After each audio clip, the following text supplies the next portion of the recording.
YouTube viewers அனைவருக்கும் வணக்கம். நான் உங்களோட அலெக்ஸ். இன்னைக்கு நம்ம பார்க்க போற படம் லோகேஷ் கனகராஜோட அசிஸ்டன்ட் டைரக்டர் வெங்கி அவரோட டைரக்ஷன்ல சதீஷ், சிம்ரன் குப்தா, மாரிமுத்து, ஆனந்த்ராஜ், ஜான் விஜய், மதுசூதனன், சுப்பிரமணியம் சிவா மற்றும் பலர் நடிச்சிருக்க படம் தான் வித்தைக்காரன். இந்த படத்தை ரிவ்யூ பார்க்க போறதுக்கு முன்னாடி இதுவரை நம்மளோட சேனல் சப்ஸ்கிரைப் பண்ணல, உடனே சப்ஸ்கிரைப் பண்ணுங்க, பக்கத்துல இருக்க பெல் ஐக்கானை கிளிக் பண்ணுங்க. என்னோட ரிவ்யூ உங்களுக்கு பிடிச்சா லைக் பண்ணுங்க, ஷேர் பண்ணுங்க, கமெண்ட் பாக்ஸ்ல கமெண்ட் பண்ணுங்க. இந்த படத்தோட ஆன்லைன் கதை என்ன அப்படின்னு பார்த்தோம்னா, ஆன்லைன் கதையே கொஞ்சம் கன்ஃபியூஸாக இருக்குது. என்னென்னு பார்த்தீங்கன்னா, சின்ன வயசில் அவங்க அப்பா வந்து ஒரு 3 பேர் சேர்ந்து கொண்டுடுறாங்க. அவங்கள பழி வாங்குற மாதிரி காட்டுறாங்க. அதுக்கப்புறம் என்னென்னு பார்த்தீங்கன்னா, அவங்களுக்காக இல்லை, தான் லவ் பண்ண ஒரு பொண்ணு, அதாவது ஒன் சைடாக ஒரு லவ் பண்ணுவார் சதீஷ். அந்த பொண்ணு வந்து ஒரு சீரியஸான கண்டிஷனில் இருப்பாங்க. அதாவது லேக்ஸ் கணக்கில் செலவு பண்ண வேண்டிய சுச்சுவேஷன் வரும். அவங்க செலவுக்காக இவர் வந்து அந்த 3 பேர்ட்டு வந்து கொள்ளையடிக்கிறாரு. ஆனால் அந்த 3 பேர் யாரையும் இவர் கொலை பண்ணல, ஏமாத்துறாரு. அவங்ககிட்ட வந்து கொஞ்சம் டைமண்ட்ஸு, கோல்டு இதெல்லாம் திருடி இங்கிட்டு விற்கிறாரு. இதில் பழி வாங்குற மாதிரி என்ன இருக்குன்னு எனக்கு தெரியல. இது ஒன்லைன் கதை எப்படி சொல்லணும்னு எனக்கு தெரியல. ஏன்னா ஒன்லைன் கதைன்னு ஒன்று இல்லை அப்படிங்கிற மாதிரி இருக்குது. டைரக்டரே கொஞ்சம் கன்ஃபியூஷனில் எடுத்துருக்காருன்னு நினைக்கிறேன். ஏன்னா இந்த படத்தில் ஒன்லைன் கதை என்னவாக இருக்கணும், அப்பாவை கொண்டவங்க அவங்கள பழி வாங்குறதுக்காக இத்தனை வருஷம் காத்துக்கிட்டு இருக்காரு, பழி வாங்கிட்டாரு அப்படின்னு ஒரு விஷயம் இருக்கணும் இல்லையா? அப்படி ஒன்று கிடையவே கிடையாது. அவர் அத்தனை வருஷம் சும்மா தான் இருக்கிறாரு. ஆனால் அதுக்கப்புறம் தான் போய் இந்த பொண்ணை இடையில மீட் பண்ணுறாரு. அதுக்கப்புறம் தான் அவருக்கு தோணுது. அதுக்கப்புறம் போய் ஏமாற்றி அந்த பணத்தை வாங்கி இந்த பொண்ணை காப்பாற்றுறாரு. ஸோ இது கொஞ்சம் கன்ஃபியூஷனான ஒரு ஸ்கிரிப்டாக இருக்குது. தென் வந்து இந்த படத்தில் வந்து சதீஷ் வந்து டூயல் ரோல் பண்ணுறாரு. டூயல் ரோல் எப்படின்னா, ஸ்டார்டிங்கில் வந்து ட்வின்ஸாக 2 பேர் காட்டுவாங்க. ட்வின்ஸ் சதீஷ் 2 பேர் காட்டுவாங்க. அப்புறம் பார்த்தீங்கன்னா அந்த படத்தோட லாஸ்ட் எண்டில் 2 பேரும் ஒரு ஃபோன் கால் பண்ணுவாங்க. ஸோ அதை வந்து ஸ்க்ரீனை வந்து ஸ்ப்ளிட் பண்ணி காட்டுவாங்க.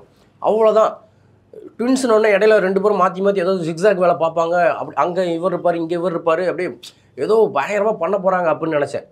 அப்படி எதுவுமே கிடையாது. நீங்கள் வித்தைக்காரன் ஒரு டைட்டில் வச்சுட்டு நம்ம எப்படி போவோம், ஓ வித்தைக்காரன் பயங்கரமாக. அதுவும் இல்லாமல் இந்த வித்தைக்காரன் சொல்லும்போது நம்ம ட்ரெயிலெல்லாம் பார்க்கும்போது அவர் ஒரு மேஜிக் மேன் அப்படின்னு மாதிரி காட்டுறாங்க. மியூசிஷியன்னா படத்தில் ஏதாவது ஒரு மேஜிக் ஜிக்ஸாக் வேலை ஏதாவது காட்டணும்ல. அதாவது ஒரு பெட்டியை மறைய வைக்கிறது, பூ வர ஒரு கர்ஷிஃப்லேருந்து பூ வர வைக்கிறது, காதுலேருந்து ஒரு 1 ரூபா காயின் எடுக்கிறது, அந்த மாதிரி ஏதாவது அந்த மாதிரி சின்ன சின்ன மேஜிக் காட்டியிருந்தால் கூட வித்தைக்காரன் நம்ம நம்பியிருக்கலாம். ஆனால் அப்படி எதுவுமே கிடையாது படத்தில். அப்படி ஒரு சீன் கூட கிடையாது. பின்ன எதுக்கு வித்தைக்காரன் பேர் வச்சாங்க அப்படின்னு கேட்டிங்கன்னா, இவர் வந்து எவ்வளோ பெரிய திருட்டாக இருந்தாலும் ஈஸியாக திருடிடுவாராம். அதனால் ஒரு வித்தைக்காரன். ஒரு எக்ஸாம்பிளுக்கு ஒரு சீன் சொல்கிறேன், நீங்களே பாருங்கள். எவ்வளோ அழகான ஒரு திருட்டு, எவ்வளோ அழகாக அந்த திருட்டை பிளான் பண்ணியிருக்காங்க அப்படின்ட்டு. ஒரு பேங்க்லேருந்து பணத்தை எடுத்துகிட்டு வந்துட்டு இருக்காங்க. நடு ரோடு. அந்த வண்டி, அந்த பேங்க் பணம் வச்சுட்டு வர வண்டிக்கு முன்னாடி நிறைய வண்டி இருக்குது, பின்னாடி நிறைய வண்டி இருக்குது.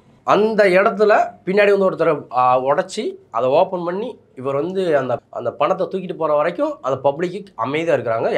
யாருமே பார்க்கல. பார்த்துக்கங்க எவ்வளோ ஒரு அழகான ஒரு சீன். பார்த்துக்கங்க இப்படி ஒரு வித்தைக்காரர். அதான் நீங்கள் ஏர்போர்ட்டுக்குள்ளே இப்போ வந்து நீங்கள் கொள்ளையடிப்பீங்க, ஒரு பேரும் உங்களை பார்க்க மாட்டோம்.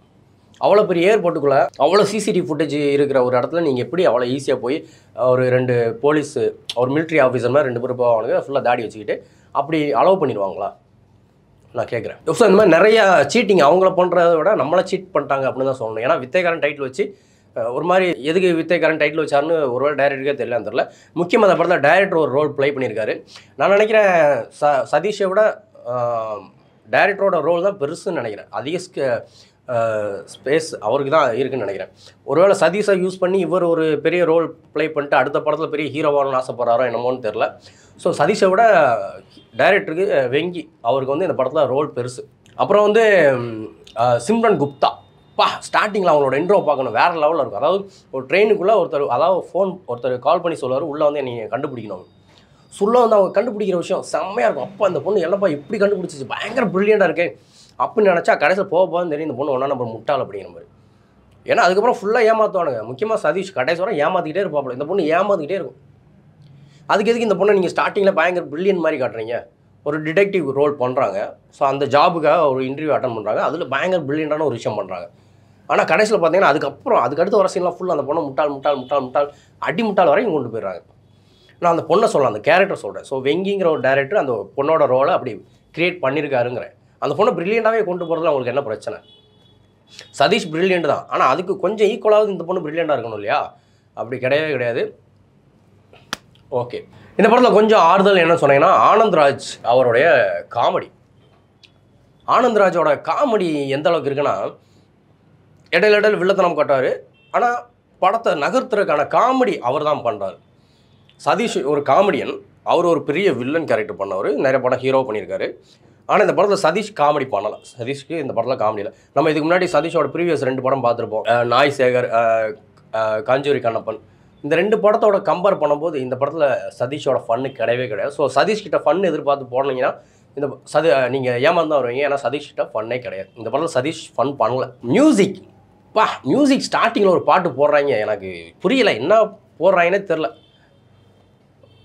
சரி, ஓகே விடும். பிஜிஎம் போகலாம். பிஜிஎம் போனால் இந்த பிச்சைக்காரன் அப்படிங்கிற மாதிரி வித்தைக்காரன் அப்படின்னு போடுறானு எனக்கு புரியல. நீங்கள் வித்தைக்காரன் வச்சுட்டீங்க, அதையும் பிச்சைக்காரன் டோன்லேயே போடுறீங்க. ஸோ அந்த மியூசிக் அந்தளவுக்கு பேசப்படல. இந்த படத்தில் ஒரு சூப்பர் சீன் ஒன்று வரும். என்னென்னு பார்த்தீங்கன்னா, ஆனந்த்ராஜ் சதீஷ்காக வெயிட் பண்ணிட்டு இருப்பார். சதீஷ் வரும்போது பயங்கரமாக மியூசிக் ஸ்லோ மோஷனில் போட்டு ஒரு மியூசிக் பயங்கரமாக வரும். அப்போ ஆனந்த்ராஜ் சொல்லுவார், டே வேணாடா மியூசிக் ஆஃப் பண்ணுறான். மியூசிக் ஆஃப் பண்ணோன்னே வெறும் ஸ்லோ மோஷனில் மட்டும் அப்படியே அதான் மியூட்டில் வரும். ஸ்லோ மோஷனை கட் பண்ணுங்கடா அப்படின்பா. கட் பண்ணோடனே பார்த்தா ஏதோ இந்த ரோட்டில் ஒரு பையன் சுற்றிட்டு போவாங்க, ஜங் ஜங் ஜங் ஜங் அந்த மாதிரி மொக்கையாக இருக்கும். உடனே சொல்ல பாவண்டா போட்டு விட்றா இதை சைக்க முடியடா போட்டு விட்றா அப்படிமா. போட்டோன்னே அது ஒரு மாசாக இருக்கும். இதுலேருந்து என்ன சொல்ல வராங்கன்னா, எவ்வளோ பெரிய ஹீரோவாக இருந்தாலும் மியூசிக் இல்லைன்னா அவங்க மொக்கை அப்படிங்கிற மாதிரி சொல்கிறாங்க. ஸோ அதைத்தான் அந்த சீனில் அவங்க கன்வே பண்ணுறாங்க. எவ்வளோ பெரிய ஆளாக இருந்தாலும் ஜஸ்ட் வாக் பண்ணி வந்தால் அது மாசாக இருக்காது. ஒரு ஸ்லோ மோஷன் போட்டு பேக்ரவுண்டில் ஒரு மியூசிக் போட்டால் தான் அது அந்த சீன் மாசாக இருக்கும், அந்த ஹீரோவுக்கு ஒரு மாசாக இருக்கும் அப்படிங்கிறத அந்த இடத்துல அவங்க நிரூபிக்கிறாங்க. அப்புறம் ஒரே விஷயம் சொல்லிக்கிறேன், வித்தைக்காரன் டைட்டிலுக்கும் படத்துக்கும் சம்மந்தமே கிடையாது. இந்த படத்தை யாராவது பார்த்துருந்தீங்கன்னா, நான் சொல்கிற ரிவ்யூவில் ஏதாவது தப்பு இருந்தால் கமெண்ட் பாக்ஸில் கமெண்ட் பண்ணுங்கள். அடுத்த ரிவ்யூவில் மீட் பண்ணலாம். பாய்.